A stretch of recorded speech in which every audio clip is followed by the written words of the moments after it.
फरीदाबाद को ग्रेटर नोएडा से जोड़ने वाले मंझावली फ्लाईओवर पिछले कई वर्षों से जो है वो ये ड्रीम प्रोजेक्ट के तौर पर जाना जाता था और अभी तक जो है वो इसमें दर्जनों डेडलाइन जो है वो जारी हो चुके हैं, लेकिन अभी तक इसका काम कंप्लीट नहीं हुआ। अब जो इसका काम है वो आखिरी चरण पे है। किस तरीके से हम आपको दिखाते हैं, देखिए लास्ट ये चल रहा है। हालांकि फरवरी तक की डेडलाइन जिस तरीके से जो है वो दी गई थी और खुद जो है वो आज यहाँ पे विधायक जो राजेश नागर हैं तिगांव के, वो यहाँ पे पहुँचे हुए हैं और साथ ही साथ एससी जो पीडब्ल्यूडी के हैं वो यहाँ पे जो है वो आए हुए हैं।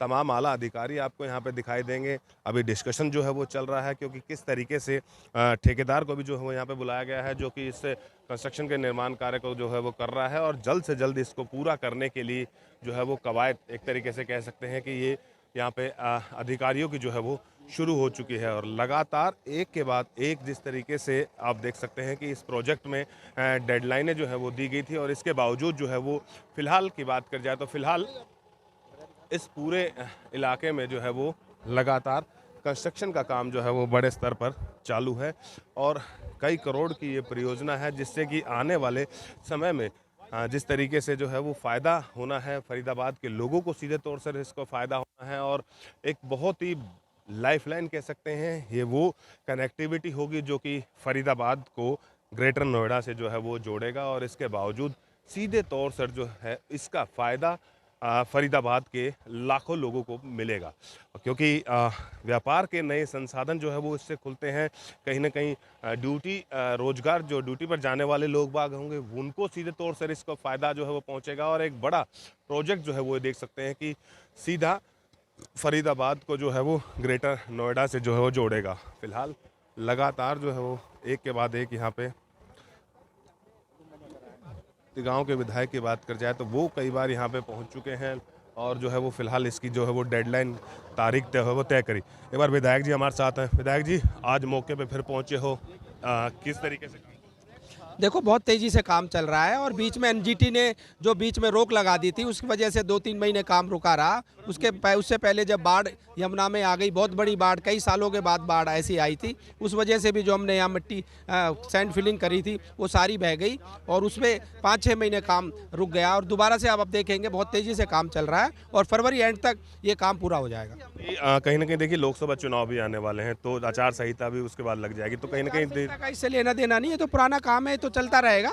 और मैंने अधिकारियों से भी पूरी बात करी है, हमारे कॉन्ट्रैक्टर से भी बात करी है, भाई इसको दिन रात लग के और तेजी से काम करके इसको जल्दी पूरा करें। कुछ आप कमी कहाँ रही है, क्योंकि इतना लंबा समय जो है वो इसको डेडलाइन पे डेडलाइन मिलती रही है, क्या खामियां लग रही हैं आपको, किस कारण से जो है वो इतना डिले हो रहा है? देखो, बीच में हमारे जो कोरोना काल आया उससे 1.5-2 साल काम रुक गया। उसके बाद इसका कोई डिज़ाइन का कुछ वो था कि डिज़ाइन इसका कुछ चेंज किया गया, उसको डिसमेंटल करा गया। उसके बाद दोबारा नए डिज़ाइन में इसको लेके आए, डीपीआर दोबारा बनी, उस वजह से डिले हुआ। फिर बीच में 4-5 महीने 6 महीने बाढ़ के कारण डिले हुआ। फिर एनजीटी का भी इशू रहा, हर साल एनजीटी के 2-4 महीने 3 महीने काम रोक दिया जाता है, वो भी इशू रहा। तो अब पूरी तेज़ी से दोबारा काम चल रहा है और इसको फरवरी एंड तक हम इसको चालू कर देंगे। फरवरी एंड तक यानी कि डेडलाइन आपने दी है, कुछ ऐसा क्लोज रखा है कि ठेकेदार पे कोई पेनल्टी लगेगी?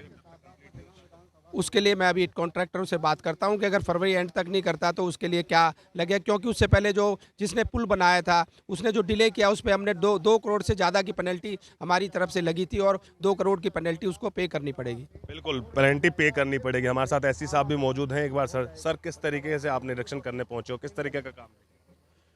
निरीक्षण में यहाँ का अमूमन करता रहता हूँ, जो काम है उसकी गुणवत्ता भी चेक करता हूँ और उसकी प्रोग्रेस भी चेक करता हूँ। तो जिस तरह से हमने सोचा था कि इसके ऊपर अर्थवर्क का बहुत ज़्यादा काम है और जो हम सोच रहे थे कि इस क्वांटम को पूरा करने के लिए कितना हमारे को डे टू डे चाहिए होगा, वो हमारा पूरा हो रहा है।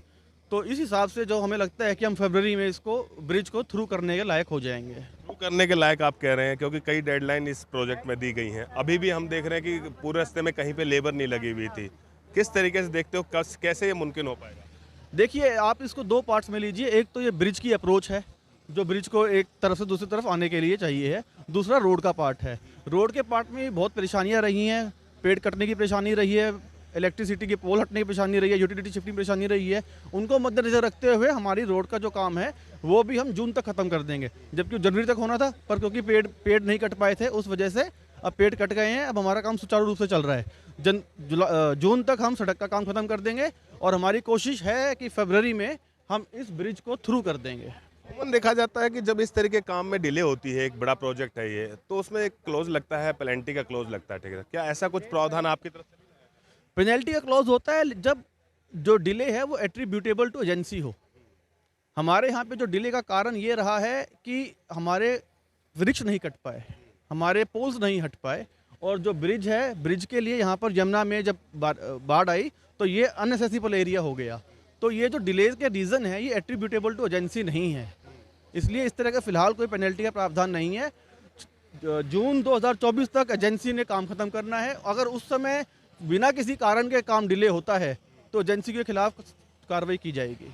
एजेंसी के खिलाफ कार्रवाई की जाएगी, एससी साहब का साफ तौर से कहना है, क्योंकि लगातार जो है वो डिले अगर बात करी जाए तो इस प्रोजेक्ट में जो है वो काफ़ी हो चुका है। और अब फिलहाल जो है वो साफ तौर से, चाहे विधायक की बात करी जाए, चाहे फिर पीडब्ल्यूडी के एससी साहब की बात करी जाए, तो साफ तौर से उन्होंने कहा कि अब यदि डिले होता है तो अब बड़ा एक जो कदम है वो ठेकेदार के खिलाफ भी उठा सकते हैं। और जिस तरीके से लगातार इस पूरी परियोजना का एक बड़ा जो फ़ायदा है आने वाले समय में फरीदाबाद के लोगों को, तो सीधे तौर पर 2024 के चुनाव के मद्देनज़र भी अब इस ड्रीम प्रोजेक्ट को पूरा करना फरवरी के अंदर जो है वो ठान लिया है। चाहे वो अधिकारियों की बात करें, चाहे फिर राजनेताओं की बात करें। अब देखने वाली बात ये होगी कि फरवरी तक लोगों को इस मंझावली फ्लाईओवर की सौगात मिल पाती है या नहीं। फरीदाबाद से अनिल राठी, पंजाब केसरी टीवी।